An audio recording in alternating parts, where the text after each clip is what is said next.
Eddie, welcome to the Energized Leader Podcast. Hey, Desi, I'm energized almost. Yay! Yay! Well, we met a couple years ago at the Midwest Speakers Bureau Showcase where we both spoke, and you dazzled the audience and you you showed everybody what the Eddie experience was all about. So what I would love to do is just to dive right in and have you tell everybody about you and your story and how you even became a speaker today. Okay, here we go. One thing that's unique about me and my career is that the only job I've had in my adult life is being a speaker. And I realized after 32 years of doing this, that when I talk to and meet other speakers like yourself and everyone else in the industry, it's like, oh wow, that's interesting because I did this before this and then I became this. And people are always like, this is all you've done? I'm like, yeah, I mean, after my running career was over. So let me tell you the story on how that happened. So I was a runner training for the Olympics. I went to Loyola University in Chicago.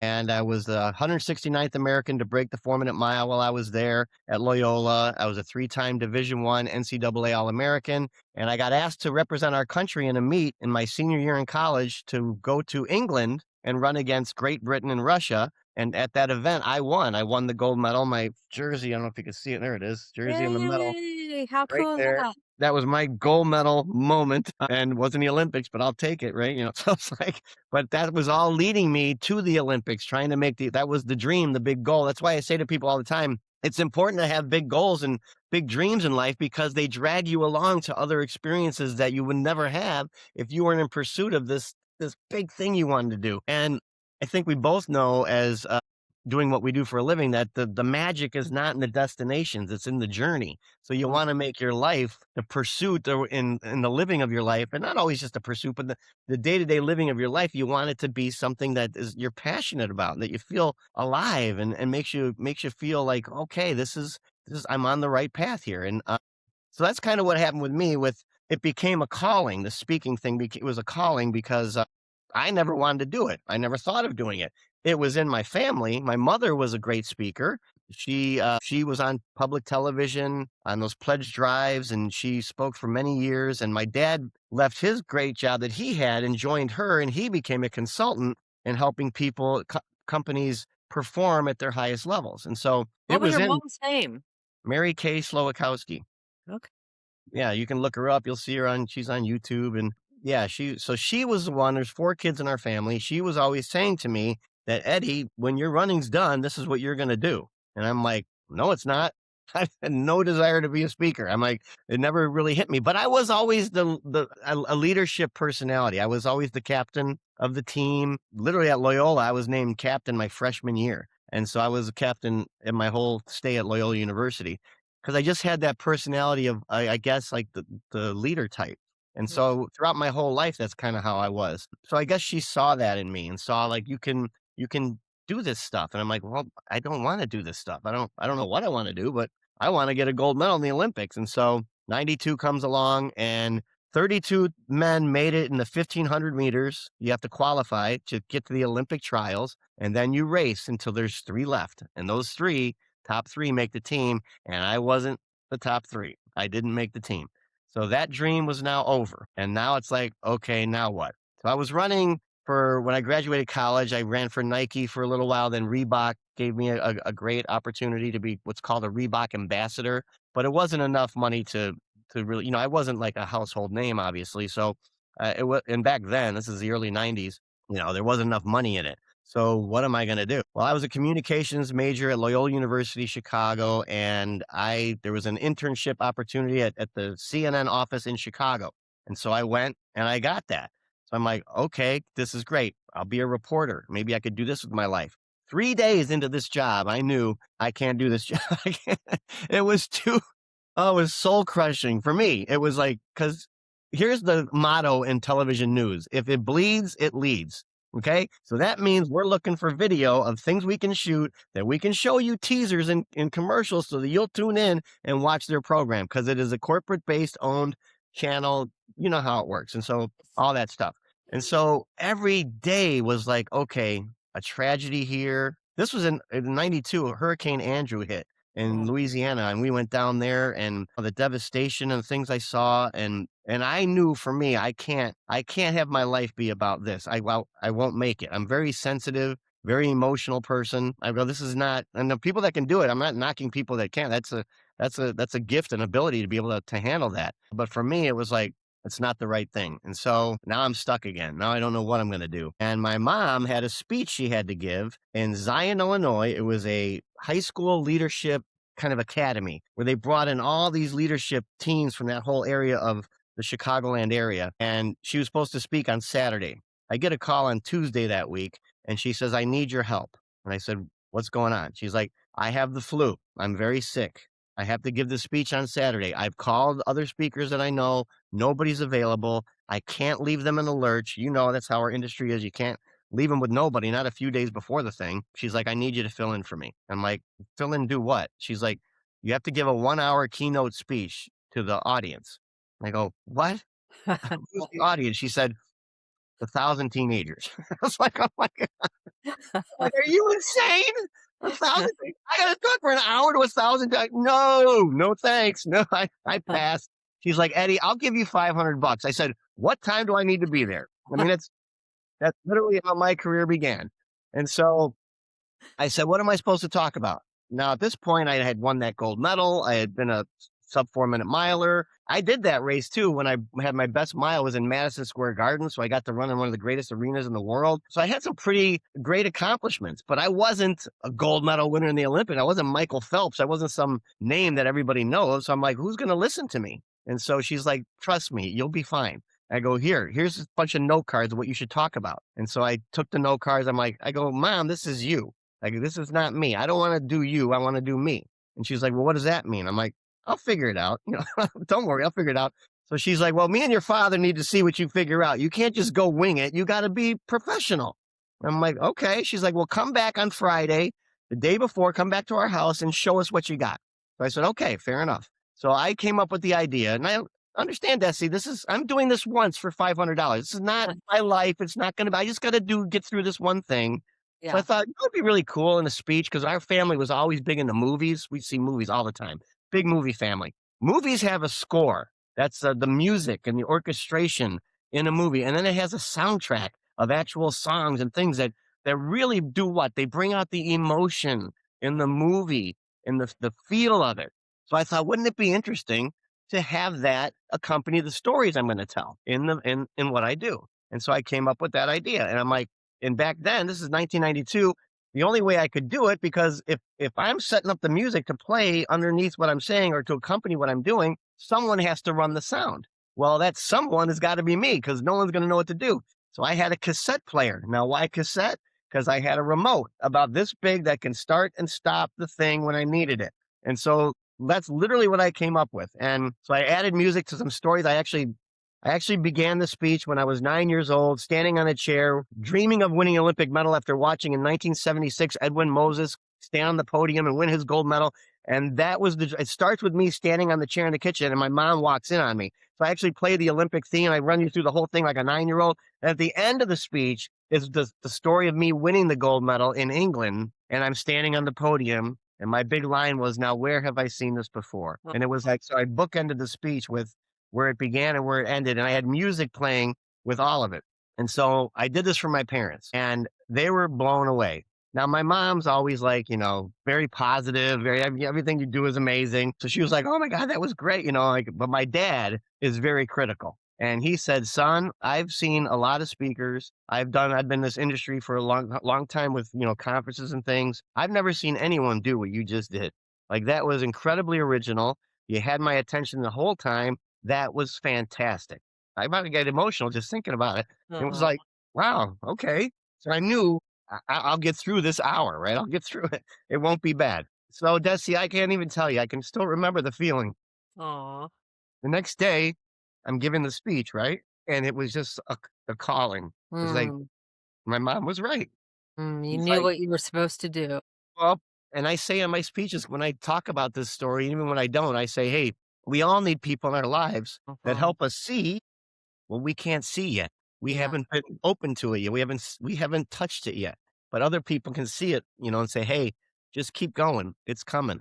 And Mm. so that's what happened. And when the speech ended, this was an educational event. So there were students and chaperones, the teachers, the sponsors. I got 5 jobs from that one job that very day. And that's Wow. how my career began. And so that's Huh. why the only job I've ever had since I was about 23, 24 years old was being a speaker. And that's how it started. And so I had the support of my family, obviously, but they were like, I joined in with their company and I said, I have one rule, and the rule is this: don't ever tell me what to do. And my dad was like, hey, you got your numbers you got to hit, your sales, whatever.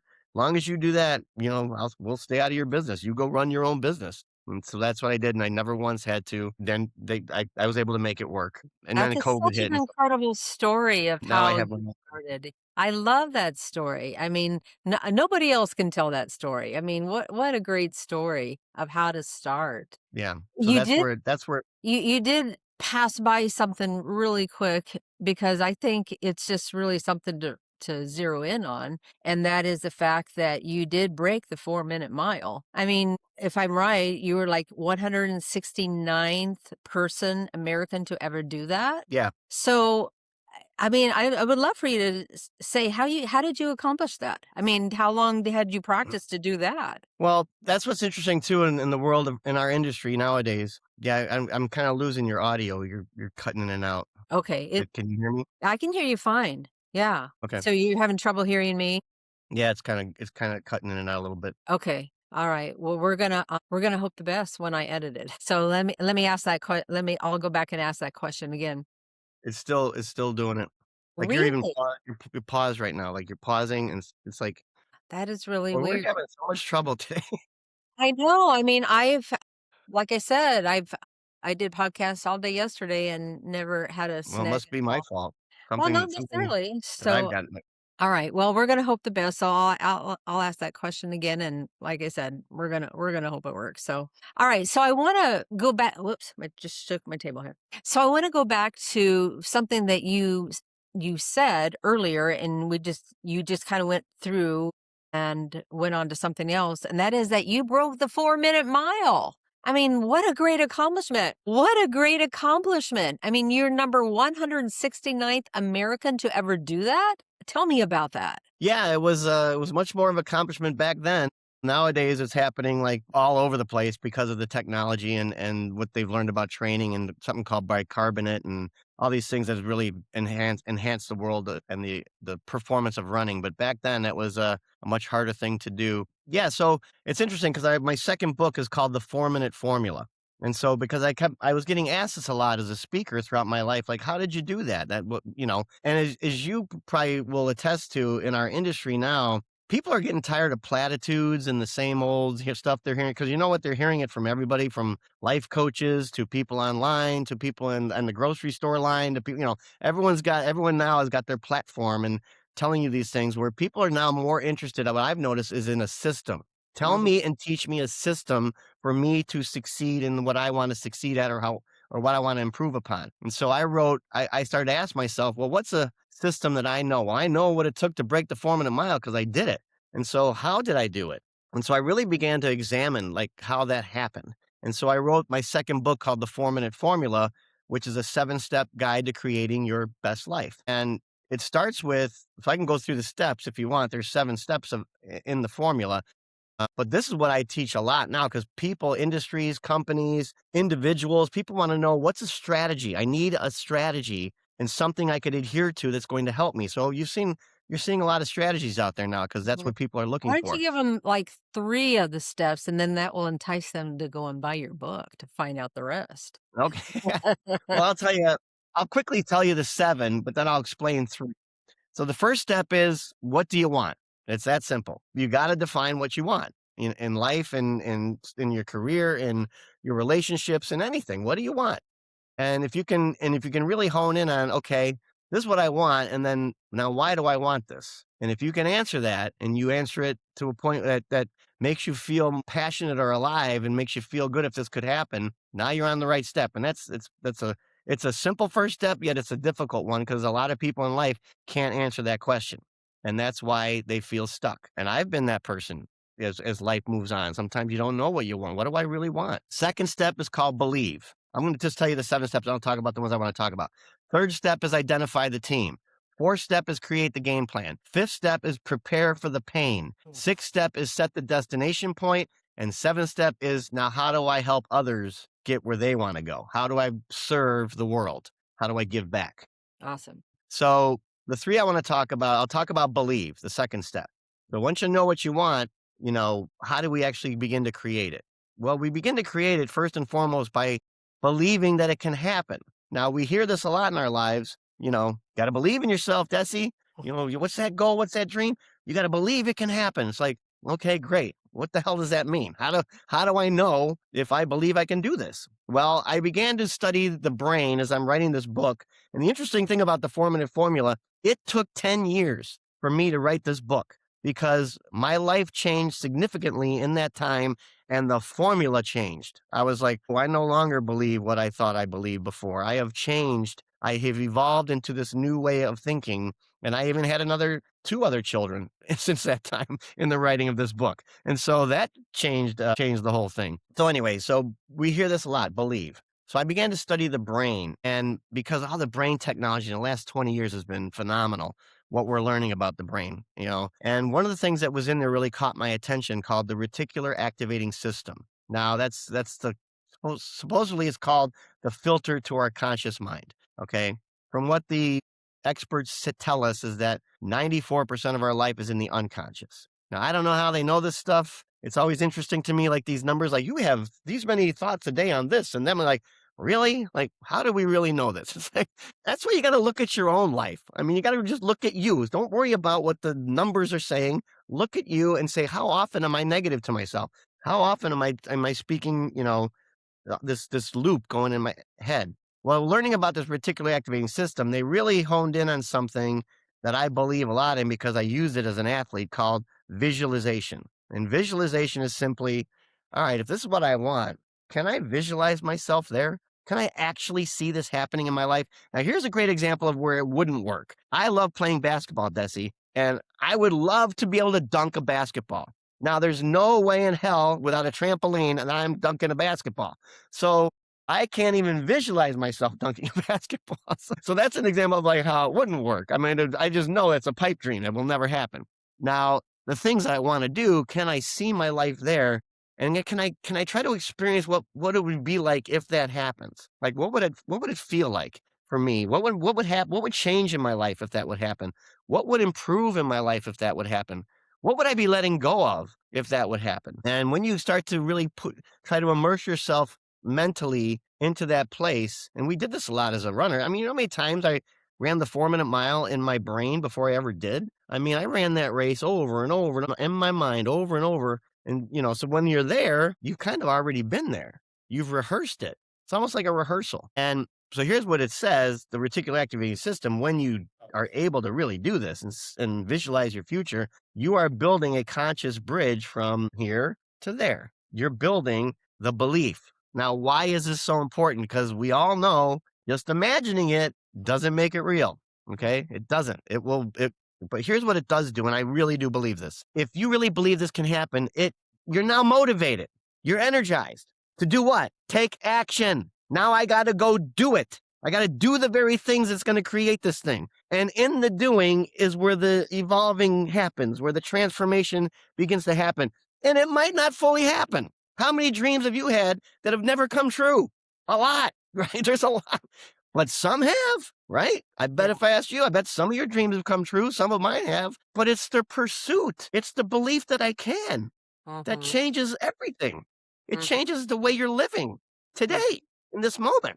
It's the same way with when you buy a car, a blue car that's like the car that I just bought. And then I thought, nobody's got this beautiful car that I have. And then when you go out and drive, it's like, you see the car everywhere because your brain now looks for those things. And it's the same way with using the RAS or RAS, reticular activating system. When you're out and about, you're going to look for things that are going to help you accomplish that dream. And so I have a story on that. Just what you said, the Nissan Maxima. I had that story. Driving it home from the dealership. I saw it everywhere. No one's had that car. So I know exactly what you're saying. It's so funny. Yeah, so that's but the reason I talk about it is because I wanna change the way you're journeying, the way you're living now. Maybe the dream will come true, and that'll be great if it does, but it's the pursuit of trying to make it happen. So I never made the Olympic team. It didn't happen. I didn't get the chance to run for a medal in the Olympic Games. But look at all the things that happened in my life because I believed I could. Mm. And I wouldn't even be doing this because my whole story was built around me winning that race in England. I truly believe that, like, everything that you've said up to this point, this philosophy that what you're doing today is preparing you for what you're doing tomorrow. What you're doing today is preparing you for the doors you're going to go through, the experiences you're going to have, and the people that you're going to see. So let's talk about another step then. All right. So what it does, it motivates, inspires. So I'm known as a peak performance expert, but I call it peak inspired performance because that's what I'm trying to create when I work with groups is create an inspired workforce that you're inspired by what we're doing. So having a shared vision is key. So what do we want? Can we all see that we can get there? Now we share in the vision and we get after it. Okay. But then let's talk about prepare for the pain. And this is where it's like, some of the stuff motivational, some of the stuff I talk about ain't very motivating. It's based in, reality of our humanity and that suffering is a major part of it. And I do believe that a lot of our suffering is what we do to ourselves. The self-sabotaging and and I've been there, done that, still do to this day. It's still part of, I don't have all the answers. I'm a very self-aware person, and I believe self-awareness is the key to transformation. That doesn't mean I do it right all the time. No, but I'm pretty aware of like when it's not happening.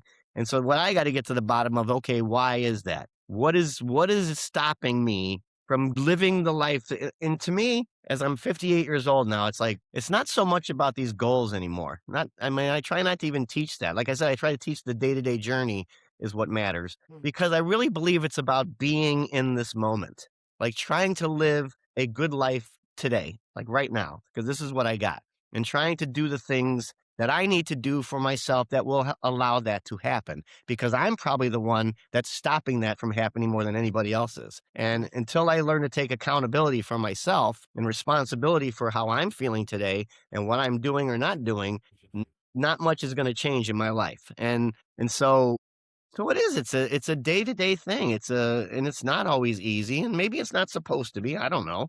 But sometimes you hurt. And as a distance runner, boy, you learn that real quick because in every race you run, there is that moment where the pain sets in. And this is why you practice the way you do, why you rehearse in pain. You put your body to the brink and you go through it, or you get defeated by it. And such a great metaphor for life because that's what our life is. Is that there's pain gonna come, there's suffering, you're gonna get knocked down, you're gonna get disappointed, you're gonna screw up, you're gonna make mistakes. You're not perfect. And it's like, can you live with yourself and not try to live with regrets and try to practice forgiveness? And I'm not talking about forgiveness to other people. I'm talking about to yourself. Can you be as good to yourself as you are to the people you love the most in your life? And most of us don't do it. We just don't. And we don't even acknowledge it. We're not even aware of it. Most talk about what's in the unconscious. That's a big one. How poorly we treat ourselves Mhm. along the way. And if we're not aware of that, it just keeps looping and happening. And then you're wondering why you feel not a lot of joy in your life because you won't let yourself. If you feel you're not worthy of it, you're not going to experience it. So a big thing I'm talking about these days is legacy. What's my legacy going to be? Because if I can begin with the end in mind, what do I want my life to have said about me? And Mhm. that's why, pain and suffering, it's okay. It's very Middle Eastern. It's very kind of Buddhist where it's like, you know, just to embrace that that's part of it. And because it is, and it's not going anywhere. It's always going to be part of it. You can look at your life and see the ups and downs and but maybe along the way you learn how to cope with it in more positive, empowering ways instead of such negative, debilitating ways. Well, you probably don't know this about me, but I was a track runner. I loved Oh, track. really? Yes, Well, I loved I was a quarter mile runner though. that's a tough race. Yeah, I That's a could. tough race. Yeah, the mi let's say I broke the 20-minute mile, but, going back to those days and running, I mean, I remember the shin splints, I remember, just the fatigue and pushing and pushing and pushing yourself. And and but the end was in mind. I mean, I knew what I wanted. I wanted to win the race. I wanted to get the baton when it was handed to me. So, yeah, you have to Yeah. think about the end. Have the end in mind when you're going through all that pain. The funny thing is when I was an athlete at that level, I would induce so much pain in myself mentally and emotionally. And the funny thing was, unless it was a relay where I was always the anchor leg, and then I was coming through every time because it wasn't just about me. It was interesting when it was just about me, how I Uh-huh. always felt like the expectation and the pressure I put on myself was so overwhelming at times that I would literally get ill. Like I would Mm, get sick, like physically sick before, the week before, like, and I know now that that was a lot of, self-induced pain and an escape from how much pressure this is. And I don't mhm. handle this very well until I had to learn over and over. Like, don't you wish sometimes like you knew now, you knew then what you know now, like all the Oh, stuff, well, definitely. especially when we're young, the drama and the stuff we put on ourselves. It's like, and that's why I feel for young people, especially now more than ever, because it's just gotten more difficult, I think.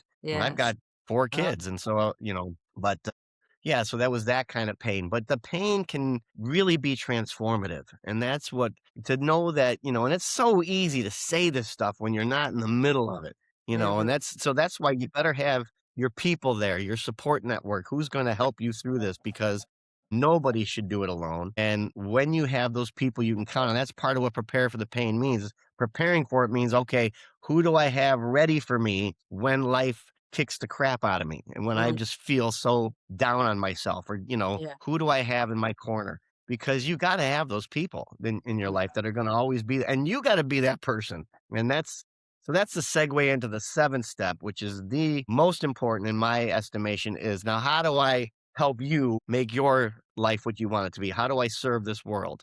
And that's where legacy really comes in because, we're born Catholic and very, very strict Catholics growing up, and although I'm a lapsed Catholic now, I'm not a practicing Catholic anymore. What I did learn from Catholicism, and my family was big into this, my parents were huge into this, was service. It Mm, was mm, that's the one thing I do not the one there's many things I did like about my spirituality growing up, and that was it. My family did service stuff all the time because mhm. my parents knew that that's how you begin to understand your connection to something beyond you is through Right, the service to others. And so right. that 7th step is really all about serve. How do I serve others and Mm, help them?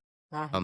And if you think about it, in my 58 years of life, the greatest moments, and I've had some spectacular moments, and I've had some pretty difficult, devastating ones, but the ones that come to mind right away that are the most purposeful, meaningful moments are what I've given, not Uh-huh. what I've gotten, but what I've been able to give to others to help them and to see them succeed or see them like that's what seems to bring me the most joy and meaning and purpose. And so that's my 7th step. And how do I, take what I can give to this world and give it to you so that you can be elevated to reach the heights that you want to reach and whatever that might be. We're talking about the energized leader, and I think that is really important as from a leader standpoint that when they serve people and value people, help their people, that's leaving a legacy. Yeah, absolutely. And so that's just a nutshell of like, some of what it is. Now, obviously I'm really big into personal stories. I really put a lot of stuff out there. I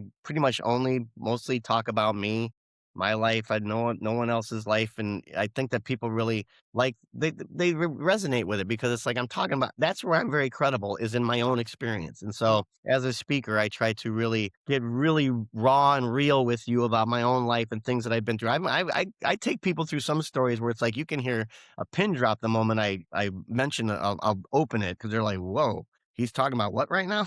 Like, what happened to him? Like, what happened in his life? He's going there?" I mean, and that's where I believe that emotional ride that I take you on. See, if I do my job right, I will make you laugh, I will make you cry, and I will make you dance. And there's not a lot of speakers that do all 3 of those things. And Well, so speaking of dancing, on your website, you do the revolution of a dance, yeah.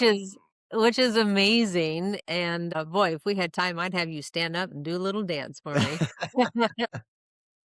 Well, it's But I funny would that Go Let ahead. me tell you the origin of that, how that came to be. So Yeah. back at Loyola University, we used to do a service thing called Hunger Week, and it was where we raised money for the homeless in Chicago. Again, that's another reason why I went to Loyola. I could have gone to a lot of schools on a full scholarship for running. I chose Loyola because it was a Catholic institution, and service was a big part of what they believed in. And so we did this thing every year, and they did a final thing. And they said we need like an end of the week, at the end of the week, to tally the money and to bring everybody together and make it a celebration. So they did like a almost like a telethon at the end of the week, and like, we need acts. Who are we going to get to perform? And they go, you got to get this guy on the track team, Eddie. He dances at the bar all the time.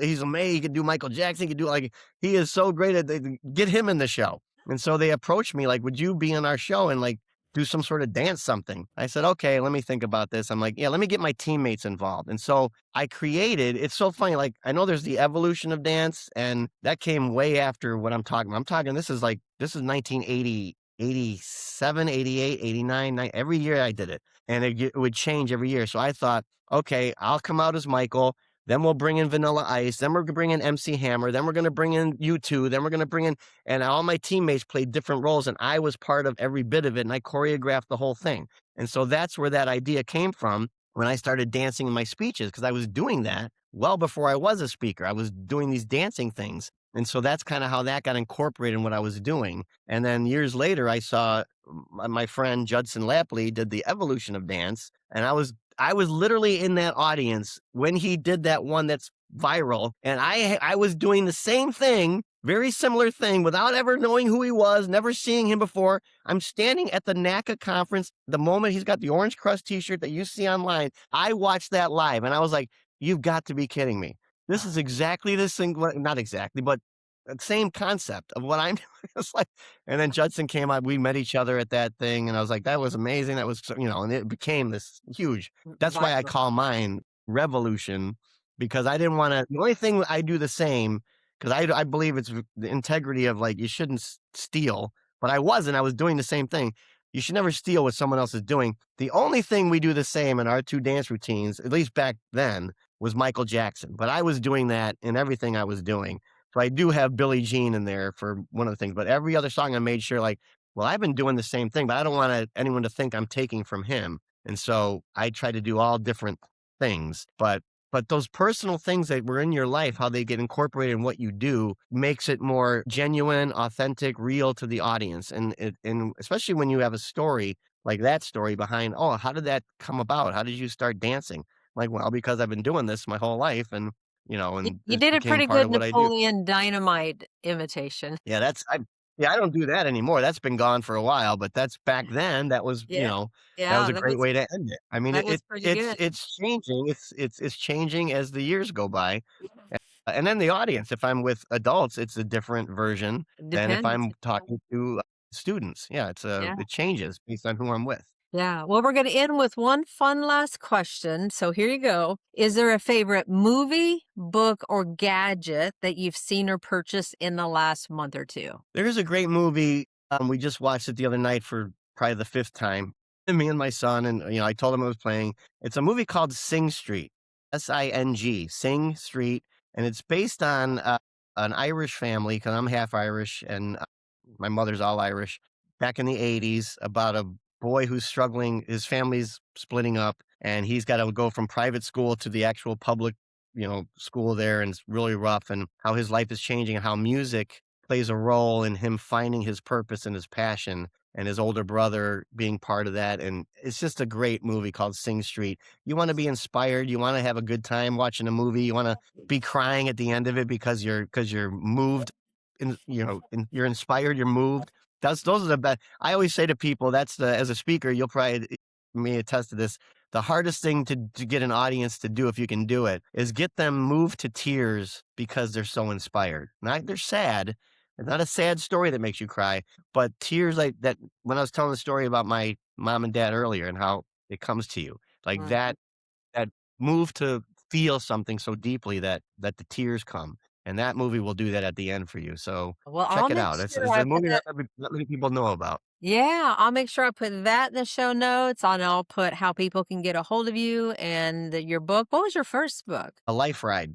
So I ran a nonprofit, leadership academy for 15 years called Life Ride, where I wrote, my own curriculum on taking students through how to do all these things we're talking about, and that was years Okay. ago, and, that was my first book, and it was all the curriculums in the book where teachers and educators could utilize it and take the stuff I was teaching the kids, and there's a lot of different exercises and, classes you can things you could do. I have that now. There's a couple ways you can get a hold of what I'm doing. I have courses online that you can be a part of called the EddieExperience.com. On that website, there's also EddieSpeak.com. That's my speaking website. And yeah, those two things. I also have a coaching program primarily mostly for people that want to be speakers and people that are speakers that are trying to like improve their careers because I've been doing this for 32 years. So one thing I can say is like I know what it takes to be a working speaker. Not to be a celebrity. I'm not gonna make you a celebrity or a millionaire. Maybe you'll do that for yourself. I don't know. A multimillionaire. I mean, I've made millions in my career, but I've made a nice living and for 32 years, and you know what this job is like. If you're blessed enough to get to do this, it's a grind in getting the work, as we know, but getting to actually perform the way we get to and do our jobs, there's nothing like it. And that's what people see when they want to be speakers. They see the best part when you're up on stage doing your thing, right? You don't see all the stuff that goes into making it that way. And so that's what I try to teach people. Like you need to have this, this, and this if you're going to be a working speaker, if that's what you're looking for. So EddieExperience.com is probably the best way to reach me or EddieSpeak.com. Okay, I'll make sure that's in the show notes. So thank you for being an amazing guest on the show today, Eddie. Thank you, Desi. You're welcome.